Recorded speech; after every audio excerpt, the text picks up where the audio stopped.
Hello and welcome to day 14 of our chronological read through of the Bible. We are on Job 38 and 39, and this is only one more day left in Job after this one. And today we hear the divine speeches of the Lord. So Elihu, Job's fourth friend, had just finished talking. He did a couple speeches. Now it's God's turn. If you've read Job before, you know this is kind of like the moment of the chapter or of the book, and I've been looking forward to it anyway. Then the Lord answered Job out of the whirlwind. Who is this who darkens counsel with words without knowledge? Get ready for a difficult task like a man. I will question you, and you will inform me. Where were you when I laid the foundation of the earth? Tell me, if you possess understanding. Who sets its measurements, if you know? Or who stretched a measuring line across it? On what were its bases set? Or who laid its cornerstone? When the morning stars sang in chorus, and all the sons of God shouted for joy? Who shut up the sea with doors, when it burst forth, coming out of the womb? And when I made the storm clouds its garment, and thick darkness its swaddling band?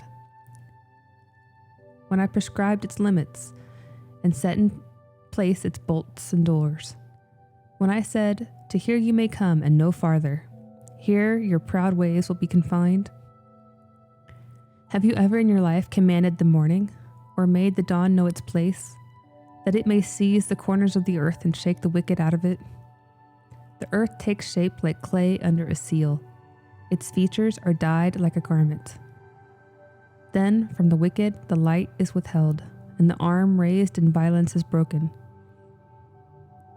Have you ever gone to the springs that fill the sea, or walked about in the recesses of the deep? Have the gates of death been revealed to you? Have you seen the gates of the deepest darkness? Have you considered the vast expanses of the earth? Tell me if you know it all. In what direction does light reside, and darkness, where is its place? That you may take them to their borders and perceive their pathways to their homes. You know, for you were born before them, and the number of your days is great.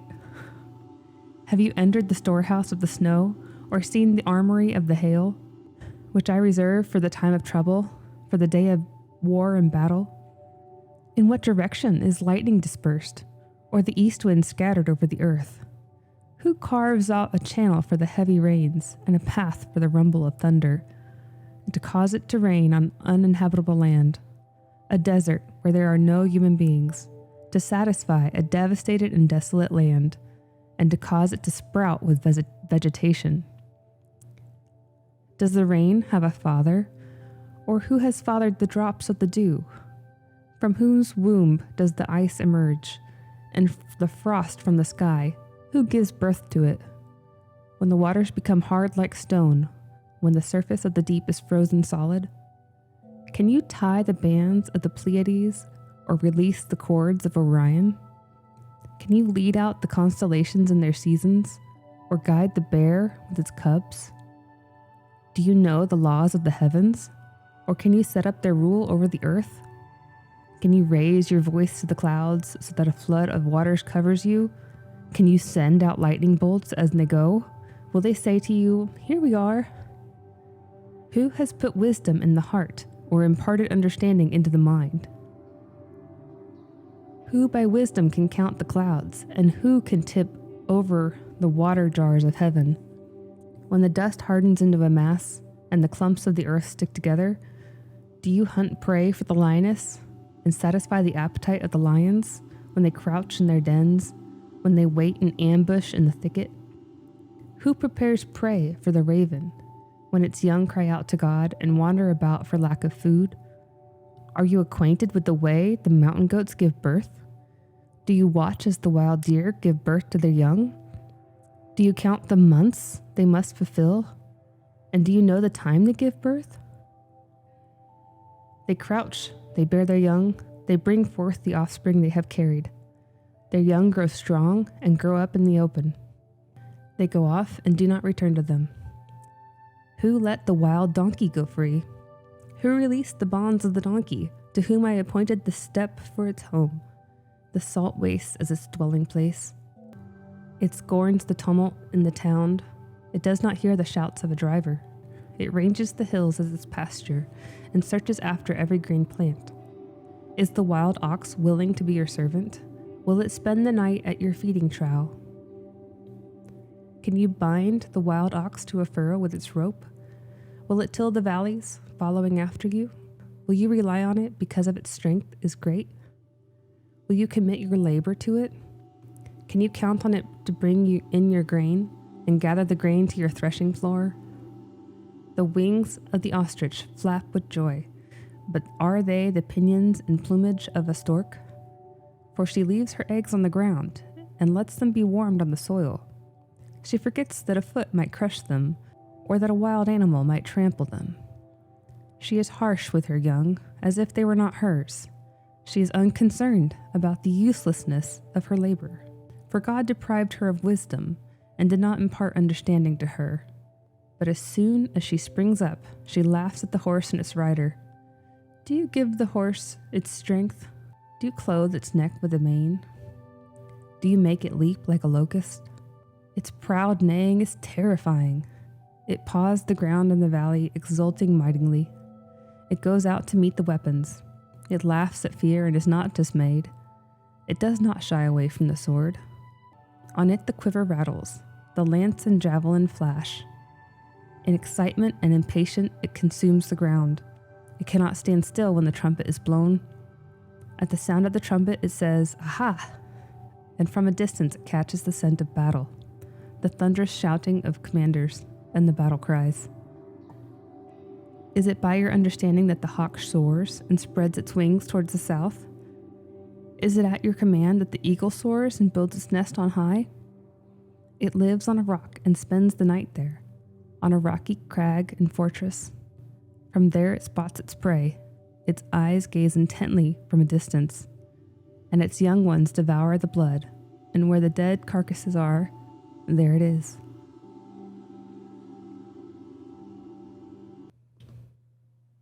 Okay, so I got into it and completely blew past the fact that we went from 38 right into 39. So that was the entire reading for today.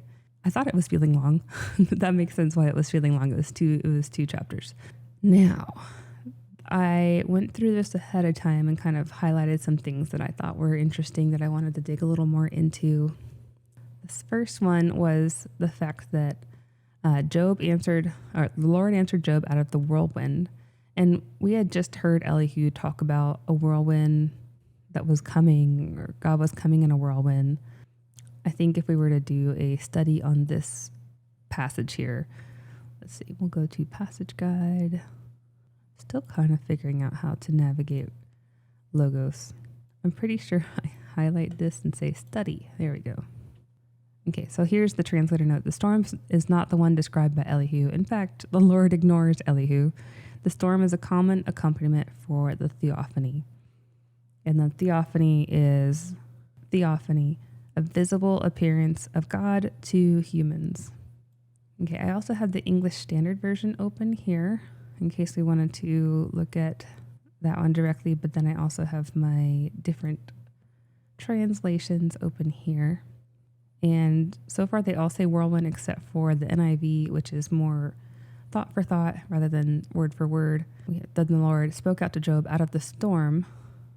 So get ready for a difficult task. I thought that was fun. I wanted to see what the different translations said of that. Get ready for a difficult task. What does the note say on here? Gird up your loins. This idiom basically describes taking the hem of a long garment or robe and pulling it up between the legs and tucking it in front of the belt, allowing for easier and freer movement of the legs. Okay, so preparing for battle, hand-to-hand combat, belt wrestling in the Bible world. So that would make sense why, I think I saw gird your loins. Yes, okay. So the NASB says, now gird up your loins like a man, and I will ask you, and you will instruct me. So this is the most literal translation, it sounds like, of what the original Hebrew said. And then because we don't use that idiom anymore, we don't typically need to gird up our loins for battle. The NIV says, brace yourself like a man, I will question you and you shall answer me. King James says, now prepare yourself like a man, I will question you. ESV says, dress for action like a man. It's funny, they all have pretty much a different translation there that means about the same thing. And so then verse 7 here, where it says, on all the sons of God shouted for joy. We'll pull up a study for that one. I thought that was an interesting passage I wanted to look at a little more. So this says, the angels, this is a reference to the members of the heavenly court around the throne of God, just as in the prologue. And we did research that a little bit when we read that prologue. Okay, so when it says sons of God, it means angels. And it does the translators directly reference back when Satan was accusing, I bet if you were to test Job, he wouldn't love you as much. And there were sons of God surrounding the Lord. That it may seize the corners of the earth. I highlighted this because I bet that in some flat earth society, this is one of the things that they rely on. They say, oh no, there's corners to the earth. The poetic image is that darkness or night is like a blanket that covers the earth, and at dawn is taken by the edges and shaken out. Since the wicked function under the cover of night, they are included in the shaking when the dawn comes up. If we think back, this entire book has been very poetic in nature. Everything has been dramatized. And so it does seem very likely that when it says seize the corners of the earth, it is probably poetically referring to an analogy of a blanket and shaking out the blanket. That seems reasonable to me. Okay, and then have the gates of death been revealed to you? That was interesting to me because that would, are there gates of death? Is that what it's saying? Like, is this, we always hear about the gates at heaven, but are there also gates at hell, which is what it sounds like it's talking about, this deepest darkness. Let's see. So, some still retain the traditional phrase shadow of death. In the English translation, the reference is to the entrance of Sheol. So that was the place of death or the dead. Okay, if we look at the other translations of this verse 17, come on, you're supposed to sink, follow it. Why isn't this following it? Okay, so the NIV says, have the gates of death been shown to you? Have you seen the gates of the deepest darkness? And that's interesting. It's almost the exact same as the net. Okay, all of these say deepest darkness except for the New King James, which says shadow of death. I feel like that's revealing a little bit about what happens at death. I'm always curious on that. I think a lot of us are, but I'm just not sure what. But I highlighted it so I could look at it later. Okay, I thought this was funny, this verse 21. You know, for you were born before them, and the number of your days are great. Like the sarcasm, I love it. Yeah, even the translator note is, the line is sarcastic. You know, before you were born. What do the other translations say there? Yeah, surely you know, for you were already born. You have lived so many years, is what the NIV says. Yeah, all the other ones say something similar about the number of your days are great. I mean, this really just punctuates the fact that all of this is rhetorical questions that are sarcastic, pointing out that Job has no idea. And I try to remind myself of this whenever I think I know something and I don't. We have no idea. Okay, and then verse 31, can you tie the bands of the Pleiades or release the cords of Orion? I think that's how you say that anyway. I believe those are constellation references, but I thought it was interesting that there was a reference to constellations in this old of a writing. So I wanted to dig a little more into how sure they were that these are are these the same constellations that we're referring to today when we're looking at the sky and like, oh, there's Orion and Orion's belt. So this is a translator note, and it says this word found here and as in 1 Samuel. Durham suggests, as with others, that there has been a metathesis, a reversal of consonants, and it's the same word found in Job 31:36. G.R. Driver takes it as a cluster without changing the text. Well, that's interesting. Okay, they're talking about the word bands here. What does the study stuff say? And we'll look at the Cornerstone. I'm sure I can look at other ones, but I've been looking at Cornerstone Bible commentary for a while. So it says, the precise identification of the ancient names with these constellations is not possible. These are the ones generally accepted. Okay, that makes a little more sense. I wonder what they do, like if you were to read the Hebrew on this, like what are these words saying? What does the commentary say on that? Verse 31. Precipitation in all its forms, the associated movements of the stars and their seasons, and the coming of the storms are all described. Okay? The constellations make their rounds in a perfectly predictable fashion. No mortal can link the 7 stars in Pleiades or dissociate the stars of Orion. The movement of the stars and planets are so perfectly regular that it's possible to use notations of eclipses in ancient history to calculate the very day on which certain events took place. The telescopes transmitting images from outside the atmosphere have enabled astronomers to peer into the wonders of space beyond what the poet of Job could have imagined. The forces of the stars and planets have only proved to be more mysterious and marvelous than humans can know. An advanced technological age is still completely dependent on the rain clouds to bring moisture at its time. Scientists are not capable of raising their voices to the clouds to get them to respond. It is still true that the animals have a better sense from the rain will come than the weather forecaster. And, in spite of many irrigation techniques, farmers still rely on the rain more than anything else for the growth of successful crops. That's a really neat paragraph, in my opinion. And then I also highlighted the word the heavens because that introduces an interesting question of, is it talking about the theoretical heavens that are above us, as in like anything that is above us, or like the sky? Is it talking about, do you know the laws of the sky, or can you set up their rule over earth? Or is it talking about the multiple places that are considered heaven after we die? Like that, I don't know of any multiple places, but I'm sure somebody has taken that verse and ran with it inappropriately. So let's dig in a little bit. That's verse 33. No, doesn't actually say. Okay, no one mentions that in this one. So let's try the Companion Bible, that's a very early 1611 this was written. Wow, this doesn't look helpful at all, actually. Nope. What about a commentary, critical, experimental, and practical on the Old New Testaments? Job. Sure. Okay, this here references ordinances which regulate the alternations of the seasons, dominion, the controlling influence of the heavenly bodies, the sun, the moon, etc., on the earth, and the tides and whatnot. So this particular reference sounds like it's referring to laws of the heavens, such as space, the things in what we consider space, and how they rule over the earth. So that would be, like how the moon controls the tides, and the turning of the earth controls the seasons and all those things. Scorns the tumult in the town. It does not hear the shouts of the driver. So this was when it was talking about the wild donkey and then the non-wild donkey, I guess. I think I'm just going to skip over this part. The animal is happier in the open countryside than a busy town and on its own rather than being driven by a herdsman. So who let the wild donkey go free? So my church recently covered this one. Is the wild ox willing to be your servant? Will it spend the night at your feeding trough?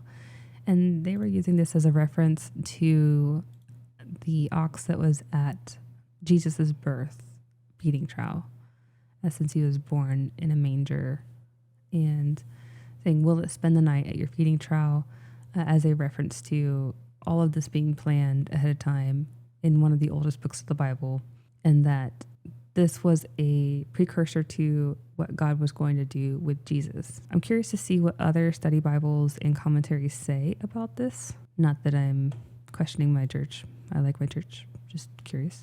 The mistaken rendering unicorn in the King James Version is derived from the Greek translation. Ooh, I want to look at that now. So this is verse 7 of 39. No, sorry, verse 9.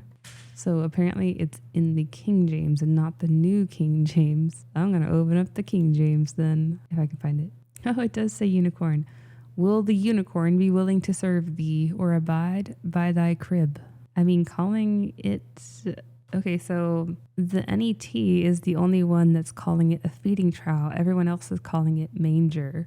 I wonder if the direct translation doesn't necessarily reference manger or crib, but it was implied, and so the translators of all these other versions called it a manger. Will the unicorn be willing to serve thee? I'm going to reference that. I'm making a mental note that the word unicorn is in the King James Version. There's not any notes on the translation of this feeding trough. For some reason, these translators chose feeding trough over manger, though. I have too many things open. I cannot find what we were looking at. Okay, so we're back at the Cornerstone Bible Commentary. The term may have arisen from a profile showing a single horn. The animal in question was a powerful bovine that mingled with buffalo. Hunting this dangerous creature was a favorite sport of royalty. And I can't remember where I read it, but I think maybe it was in the NIV Study Bible, but saying that it was mostly, if not all the way, extinct at this point. Okay, what does the actual comments say? Then it goes into this poetry about the war horse, and it's the horse and its rider. One note that I had read said, this is one of the few animals, or the only animal, that was talking about it being tamed by humans. I did think this Cornerstone Bible Commentary was interesting, where it said, this poem is quite unsentimental treatment of the animal world. It begins with images of how the carnivorous creatures care for their young after they've given birth. Wherever there is a carcass, you will find the eagle. It may seem strange that God should speak about his creation in such a manner, but violence and the peculiar beauty of violence are the very point of what God has to say to Job. The animal realm is non-mortal, and its sharp paradoxes make us see the inadequacy of human moral calculus. Violence in the natural world does not conform to the explanations that Job's friends give for suffering, but neither does it fit Job's protesting his integrity in the face of his anguish and loss. In the animal world, the tender care of young means gulping the blood of freshly slain creatures. It is a daily rite of sustaining life that defies all moralizing, anthropomorphic interpretation. In this strange manner, divine providence cares for all of these esoteric creatures. And with that, we will end today's study. Tomorrow is our last day in Job, and we'll be hearing God talk to Job a little more and Job respond. And I will see you tomorrow. Thank you for joining me.